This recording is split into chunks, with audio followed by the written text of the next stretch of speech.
کے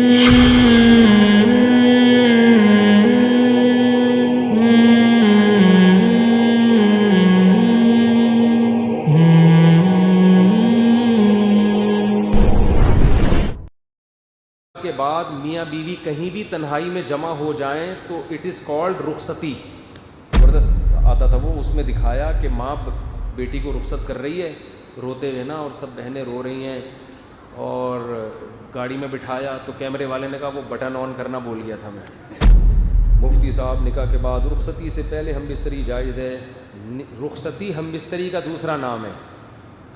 نکاح کے بعد میاں بیوی کہیں بھی تنہائی میں جمع ہو جائیں تو اٹ از کالڈ رخصتی.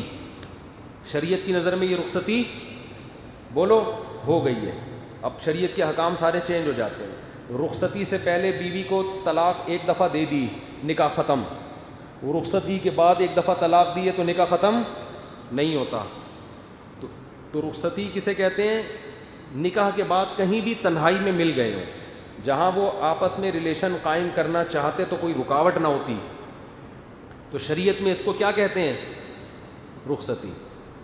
ہمارے ہاں رخصتی کا مطلب ہوتا ہے کہ وہ دلہن کے سر پہ قرآن رکھا ہے, سارے گھر والے روتے ہوئے, مائیں اس کو بٹھا رہی ہیں, کیمرے نے ماں کی طرف رخ کیا ہوا ہے کہ کتنا 50-50 میں آتا تھا نا, 50-50 میں بڑا زبردست آتا تھا وہ, اس میں دکھایا کہ ماں بیٹی کو رخصت کر رہی ہے روتے ہوئے نا, اور سب بہنیں رو رہی ہیں, اور گاڑی میں بٹھایا تو کیمرے والے نے کہا وہ بٹن آن کرنا بھول گیا تھا میں. اس نے کہا کمبخت اتنی مشکل سے روئی تھی, چلو دوبارہ واپس. پھر دوبارہ سے دلہن کو لے کر گئے, پھر روتے ہوئے. تو یہ نہیں معاشرے کا کلچر دکھایا کہ ان میں بھی ڈرامے بازیاں بہت چل رہی ہوتی ہیں. حالانکہ اب یہ رخصتی یہ رخصتی نہیں ہے. رخصتی وہ ہے کہ نکاح کے بعد اگر یہ پہلے کہیں تنہائی میں جمع ہو گئے ہیں تو شریعت میں رخصتی ہو گئی. رخصتی سے پہلے اگر طلاق ہوتی ہے عورت پہ عدت نہیں ہوتی, ادھر مرد نے طلاق دی فوراً کہیں شادی کر لے وہ. لیکن جب تنہائی میں جمع ہو گئے, چاہے وہ چھپڑ میں کہیں ملے ہوں, ماں باپ کو پتہ بھی نہ ہو, اب اگر ڈیورس ہوگی تو عورت کو عدت گزارنا واجب. آج کل یہ بڑا مسئلہ ہو رہا ہے, نکاح ہوتا ہے, لڑکیاں چھپ چھپ کے اپنے شوہر سے مل رہی ہوتی ہیں, ماں باپ سمجھ رہے ہوتے ہیں ہم نے تو 26 نومبر کی ڈیٹ متعین کی ہے. اب کیا ہوا, جھگڑا ہوا, میاں نے طلاق دی. اب خواتین فون کر کے کہتی ہیں کہ ہم تو رخصتی میں مل لیے تھے, تو اب شرن میرا تو کوئی اور رشتہ آ گیا ہے. کہتا ہوں آپ کے لیے نکاح حرام ہے, آپ عدت پوری کریں. کہہ رہی ہیں عدت کیسے پوری کروں؟ ماں باپ بولیں گے کیا کر رہی ہے بھائی, عدت کے دوران تو عورت گھر سے نہیں نکل سکتی ہے بھائی. تو اب پکڑی جاتی ہیں. پھر ماں باپ کہتے ہیں بھائی یہ گھر میں کیوں ہے, اور ابھی فوراً شادی کر رہے ہیں, کیوں نہیں کر رہی؟ وہ کہہ رہی نہیں 3 مینسز. تو اس لیے چوری جو ہے نا وہ چوری ہی ہوتی ہے. تو ایسے کام کیا کرو جو بعد میں افورڈ کر سکو. بعض تو پھر اللہ کے غضب کو دعوت دیتی ہیں کہ اسی عدت کے دوران شادی کر لیتی ہیں کہیں اور, وہ نکاح ہوتا ہی نہیں ہے, کلعدم ہے وہ. تو رخصتی جب ہو گئی, میاں بیوی تنہائی میں جمع ہو گئے, پھر طلاق کے بعد احکام کچھ اور ہیں, رخصتی سے پہلے کے احکام کچھ اور ہے. پورا مہر مرد پہ واجب ہو جاتا ہے رخصتی کے بعد. تنہائی میں جمع ہو گئے, مرد کے ذمہ مہر واجب ہو گیا. سمجھتے ہو؟ بہت سارے احکام ہیں. اگر رخصتی کے بعد چاہے وہ چھپ کے ملے ہوں, عورت کو حمل ٹھہر گیا, تو شوہر اگر انکار بھی کرے گا نا کہ یہ میرا نہیں ہے, تو شریعت شوہری کے کھاتے میں ڈالتی ہے کہ تمہارا ہی ہے. تو بڑے مسائل ہیں, اس لیے یہ چیزیں چھپن چھپائی ان میں صحیح نہیں. اور ماں باپ کو چاہیے اپنی ذمہ داری پوری کریں کہ جب وہ قائد اعظم کے مزار پہ مل ہی رہے ہیں اور ادھر جا کے ڈیٹے مار رہے ہیں, تو عزت کے ساتھ رخصت کر دو. کیا مصیبت بنائی ہوئی ہے تم لوگوں نے یار. نہیں جی پہلے وہ چمونی آپا آئیں گی, پھر وہاں سے خالہ آئیں گے, پھر ان کے ماموں سعودی عرب میں رہتے ہیں وہ آئیں گے, پھر ابا وہاں رہتے ہیں. چھوڑو بھائی, ٹینشن نہیں لو. دیکھو نکاح ایک ایسی چیز ہے, مشکل بنانا چاہو تو اس سے مشکل دنیا میں کچھ نہیں ہے, آسان بنانا چاہو بہت آسان. پہلے میں مشکل بنا کے دکھاتا ہوں.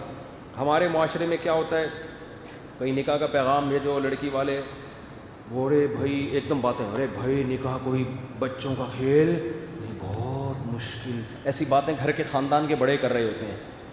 ارے بھائی ذمہ داریاں ہیں بھائی, بچوں کا کھیل تھوڑی. اس کے ماموں ہیں امریکہ میں ہیں اور چچا اس کے وہاں رہتے ہیں, اور پھر لڑکی کی شادی کی تیاریاں ہیں, اور پھر بھائی وہ تباہی, جیسے ایسا لگ رہا ہے کراچی میں طوفان آنے والا ہے.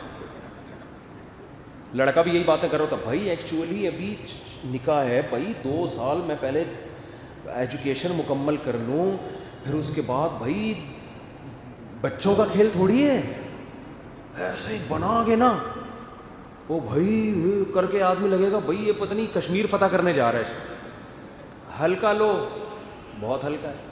او بھائی یہ لڑکی یہاں رہ رہی ہے، پارسل کر کے ادھر بھیجو اس کو، ادھر سے کیا پارسل کر دو ہے بھائی، 2 بول بلواؤ گواہوں کی موجودگی میں، بول پارسل کرو۔ ہمارے یہاں پارسل کا خاص انتظام ہے، لوگوں نے لکھا ہوتا ہے نا ریڈیو پہ، تو پارسل کر دو۔ پہلے باپ کھلا رہا ہے، کون کھلائے گا؟ شوہر کھلائے گا، یا 2 روٹی کھلانے کیا مسئلہ ہے یار، کھلا دے۔ تو بھائی الگ کمرہ چاہیے تو یار وہ کمرے تمہارے گھر میں 2-4 ہیں نا، ایک تھوڑا سا ان کے لیے خاص کر دو یار، ہوتے ہیں گھروں میں عام طور پر، نہیں تو یار تو رینٹ پہ لے لے۔ میری جب دوسری شادی ہوئی تھی میرے پاس تو نہ گھر نہ ایک بالش زمین کا بھی میں مالک نہیں تھا، شوق خاندانی رکھے ہوئے تھے ہم نے، دکان پکوڑوں کی تھی، باتیں کروڑوں کی، شوق خاندانی ہونے چاہیے، تو میرے پاس کچھ بھی نہیں تھا۔ تو میں نے جب پیغام بھیجا انہوں نے کہا کیسے رکھو گے بھائی، وہی ہوا نا ارے بھائی، میں نے کہا بھائی کی ضرورت نہیں ہے بھائی، آپ لوگ یہاں رہتے ہیں۔ اب ظاہر ہے جب نکاح ہوگا تو ایک رات جب میں پہلی زوجہ کے پاس ہوں گا، دوسری تو اکیلی ہوگی نا، تو وہ کہاں رہے گی؟ تو بھائی سسرال کے قریب ہی کوئی لے لیتا ہوں گھر، تو وہاں 1 کمرے کا گھر مجھے کرائے پہ ملا، 2500 کرایہ تھا اس کا۔ تو میں نے ان کو دکھایا، میں نے کہا فی الحال یہ ہے ٹھیک ہے نا، کمرہ بڑا ہے اس کا، 1 کچن ہے 1 واش روم ہے، فی الحال رخصتی کر لیں، ادھر بھی تو رہ ہی رہی ہے نا، پارسل کر دیں وہاں پہ، ٹھیک ہے نا، جب میں وہاں ہوں گا تو یہ وہاں ہوگی، نہیں ہے میں جس دن ہوا تو اپنے اماں کے گھر میں رہے بھائی، کم از کم ماں باپ کی ذمہ داری تو ختم ہو گئی نا کہ بچی کی شادی نہیں ہو رہی، میاں بھی مل گیا، خرچہ بھی میاں دے رہا ہے، پارسل کر دو یہاں سے وہاں۔ ایسا ہی ہوا، نکاح کی فوراً ڈیٹ متعین ہوئی ہے، اور چونکہ دوسری شادی چھپ کے ہی ہوتی ہے ورنہ آدمی پکڑا جاتا ہے، چھپ کے مطلب یہ نہیں کہ ہمیشہ چھپا کے، عین وقت نہیں بتانا پڑتا، عین وقت پہ بتاؤ گے تو سسرال سے پٹو گے۔ تو میں نے کہا بعد میں پٹ جائیں، دولہا بنا ہوا بیٹھا ہوں پھر پٹوں، یہ صحیح نہیں ہے، اتنا میں قربانی نہیں دے سکتا، بعد میں بتا دوں، رخصتی ہو جائے پھر بتا دیں گے، لیکن عین وقت پہ بتانا کچھ بھی ہو سکتا ہے۔ تو اس میں پھر یہ ہوا کہ بھائی نکاح پڑا ہوا یار، تو ایسے ہی ہوا، میں گیا، میں نے کہا بھائی میرے 2-4 دوست تھے، 2-4 جو بہت بہادر تھے وہ آ گئے، عین وقت پہ 8-10 بھاگ گئے وہ بھی، انہوں نے کہا ہم نہیں پڑھتے بھائی اس معاملے میں، تو بیٹھے ہیں بھائی، وہی ہوا، نکاح ہو گیا تو رخصتی ہو گئی، ہم لے گئے اس گھر میں، اور جب ہم پکڑے گئے پتہ چل گیا بھائی 2 ہیں، تو جو بھی پٹنا تھا پٹ گئے صحیح ہے نا۔ تو یہی ہوتا ہے، جس رات میری باری نہیں ہوتی گھر والے اپنے والدین کے گھر میں، اس وقت کا سوچو۔ پھر ظاہر ہے جب انسان نکاح کرتا ہے تو اللہ کا بھی حکم پورا کر رہا ہے نا، تو اللہ نے بھی وعدہ کیا ہے کہ میں وسائل دوں گا، تو جیسے جیسے بچے ہوتے گئے وسائل بھی بڑھتے چلے گئے، پھر 1 کمرے والے گھر سے تھوڑے عرصے میں ہم 2 کمروں والے گھر میں آ گئے، پھر 3 کمروں والے گھر میں آ گئے، آئی بات سمجھ میں؟ اب اللہ کا شکر ہے میرے 5 بچے ہیں اور اچھا گھر ہے میرا۔ اگر میں اسی وقت سوچتا رہتا او بھائی کہاں سے پورے ہوں گے، تو بیٹھا ہوتا اب تک ایسے کہ ایسے جیسے آپ لوگ بیٹھے ہیں۔ حقیقت میرے وہ دوست جو یہ کرتے رہے نا، او بھائی کہاں سے پورے ہوں گے، اب تک 40 سال کے ہو گئے، کما رہے ہیں، چہروں پہ رونقیں ختم، ہر وقت بٹوے میں پیسے ہی دیکھتے رہتے ہیں، بھائی کرتے رہتے ہیں۔ تو نکاح کو ہلکا لو یار، پارسل کا انتظام ہے ہمارے یہاں فی الحال 2500 کا ہی میں لے سکتا تھا اس وقت، 2005 کی بات ہے، تو میں نے کہا بھائی یہ گھر ہے، یہ یہاں رہ لیں گے۔ پھر آہستہ آہستہ انسان کے وسائل کھلتے چلے جاتے ہیں۔ ویسے بھی جب آدمی پہ ذمہ داریوں کا بوجھ پڑتا ہے تو کمانے کی بھی پھر اسی طرح ذمہ داری سے سوچتا ہے، وہ اس کو پتہ ہے بھائی یہ پال تو لیے، ٹینشن کھلانا میں نے ہے، پھر وہ سنجیدہ بھی ہوتا ہے۔ تو نکاح کو آسان کر دو۔ یہ جو ہے نا، یہ جو مسئلہ ہے پڑھائی، بھائی پہلے ایکچولی میں میڈیکل سائنس میں ڈاکٹر میں 2 سال رہ گئے، پھر او بھائی اتنی ٹینشن نہ لو، اس کو ادھر پارسل کرو، پڑھتے رہو۔ کس نے کہا ہے تمہیں یار؟ میں نے زیادہ پڑھائی شادی کے بعد کی ہے، اور دوسری شادی کے بعد اور زیادہ پڑھا ہوں میں نے جو 4 شادیوں والی کتاب لکھی ہے دوسری شادی کے بعد لکھی ہے، اور ایسے لکھی ہے کہ پوری رات بیٹھا رہتا تھا میں لکھنے کے لیے، اور اگر میں نے شادی نہیں کی ہوتی تو میں نہ لکھ پاتا۔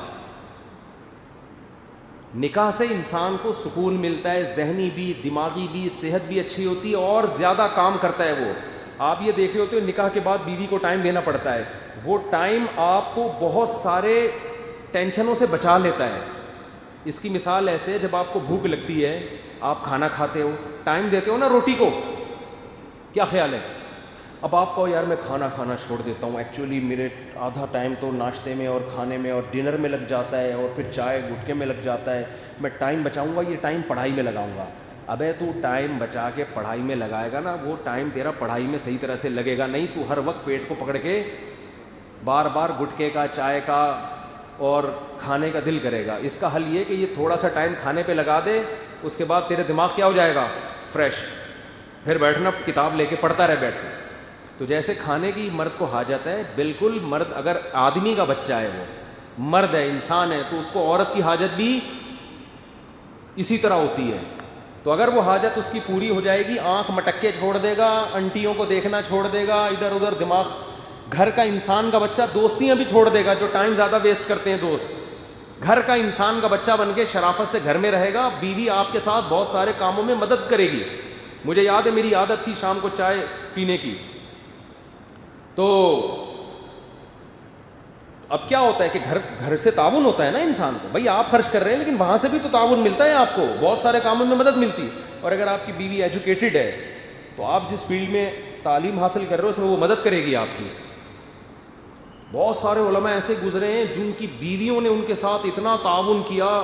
حافظ ابن حجر رحمۃ اللہ علیہ کتنے بڑے علامہ تھے، ان کی جو زوجہ تھیں یہ بھی عالمہ تھیں. بہت ساری تحقیق میں ان کی زوجہ نے ان کی مدد کی ہے، جو اتنے بڑے انہوں نے اتنی کتابیں لکھی انہوں نے. تو یہ جو فرض کر لیا گیا ہے نا کہ نکاح کرنے کے بعد کسی کام کا نہیں رہتا، یہ 100% غلط ہے. نکاح کرنے کے بعد انسان کا بچہ بنتا ہے، کام کا آدمی بنتا ہے، اور نکاح کیے بغیر کسی کام کا نہیں ہوتا. وہ سمجھتے ہو، وہ لونڈا لپاڑا ہوتا ہے. اس کی ڈیفینیشن کیا ہے؟ یہ لونڈا لپاڑا، کچھ بھی کہیں بھی پھٹ سکتا ہے، یہ کچھ بھی کر سکتا ہے، کہیں بھی گند کر سکتا ہے معذرت کے ساتھ. پارکوں میں تو آنے کی اجازت نہیں ہوتی لونڈے لپاڑوں کو. ان کو پتہ ہی یہ یہاں کا ماحول خراب کریں گے، لکھا ہوتا ہے فیملی کے ساتھ ہیں. تو پتہ ہوتا ہے بیوی بچوں کے ساتھ آئے گا، تمیز سے بیٹھے گا. بغیر فیملی کے آئے گا، یہ لونڈا لپاڑا، یہ گند کر کے جائے گا پارک میں. حقیقت ہے. تو جو پارک میں بیٹھنے کے قابل نہیں ہے وہ سائنسی ترقی کرے گا؟ یا وہ آپ کا کیا خیال ہے کہ وہ بڑا بزرگ بنے گا وہ؟ تو نکاح کو آسان بناؤ، ویری ایزی، کوئی مسئلہ نہیں، کوئی گنی میں ادھر پارسل کر دو، شاباش یہاں بھیج دو، میرے خرچے پہ کھائے گی. ابھی ختم ہو گئی بات، اتنی سی بات تھی. استخارے نکال رہے ہیں، پتہ نہیں کیا کیا کر رہے ہیں. صحابہ تو ایسے ہی نکاح کرتے تھے. وہ ایک صحابی گئے ہیں کسی کے گھر میں اپنے دوست کا پیغام لے کے کہ وہ فلاں آپ کی ہمشیرہ سے نکاح کرنا چاہتے ہیں، انہوں نے مجھے سفارشی بنا کے بھیجا ہے. انہوں نے کہا میں ان سے تو نہیں کرنا چاہتا، آپ اگر میری ہمشیرہ سے نکاح کرنا چاہتے ہیں، میں آپ کو جانتا ہوں، آپ ایگری ہیں تو ٹھیک ہے. انہوں نے کہا چلو یار ٹھیک ہے، آپ کی نوازش.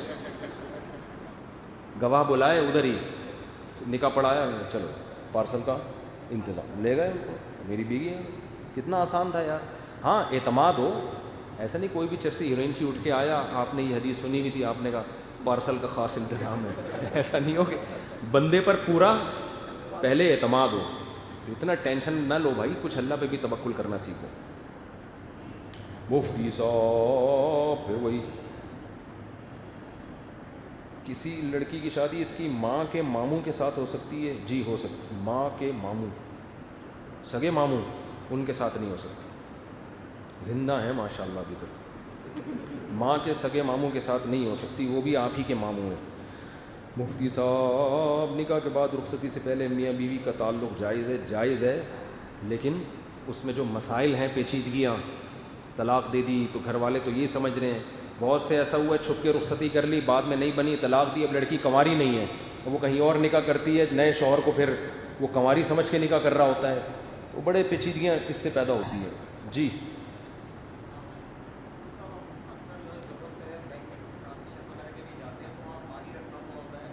بینک میں جو پانی رکھا ہوا ہے وہ انہوں نے خریدا ہوتا ہے پانی. اس سودی بینک میں وہ پانی نہ پئیں، اور اگر پینا ہی ہے تو پہلے نیت کر لیں اتنے پیسے میں صدقہ کر دوں گا، پھر ٹھیک ہے.